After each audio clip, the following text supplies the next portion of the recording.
Well, I really like helping businesses, right? That's why I'm in this. I enjoy helping people. And one of the things that I notice is that even though I'm there to help, when I go into a business and let's say maybe they're really well positioned, right? They have a lot of extra money on hand. They're not feeling the squeeze in any way. Depending on the quality of leadership of the person that I'm interacting with, will determine how they view these opportunities. So if I go in and I say, Mrs. CFO, you are paying too much on your ancillary services, right? Utility, phone systems, workers' comp, credit card fees, right? You're paying about $75,000 a year too much, and we can get it down and you don't have to do any of the work. We'll take care of it for you. I notice that they are more reticent to do that because most leaders are actually reactive rather than proactive. And so they punt that decision down the road. And then in a couple of years, during a budget meeting, they realize that things are tight and they'll come back and they will say, hey, can we do X, Y, or Z? And more than likely, the answer is yes, we will be able to help them then.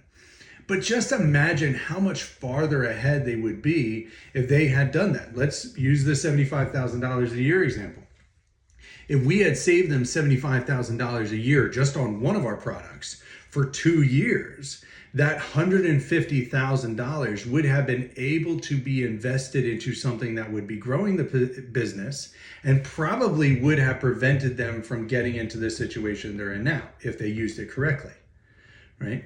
But there are leaders who are proactive. And so when we go in and we have these conversations with them, they're taking advantage of it and they are going to be miles ahead of the competition as things progress, right? There's a lot of uncertainty in the economy, a lot of ups and downs, but the ones that are working with us are going to be positioned so much better, right?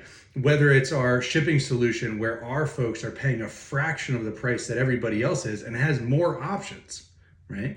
Whether it's our AP solution where our folks are actually making money on their AP spend instead of it just being outgoing all the time.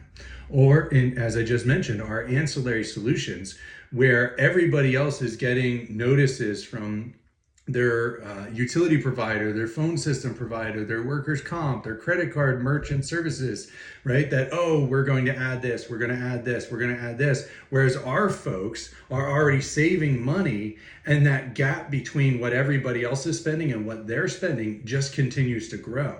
And so they're going to be positioned so much farther. So I like trying to explain these things in order to get executives out of a neutral mindset and into a proactive mindset so they can really leverage these things for their benefit and set themselves up for long-term success.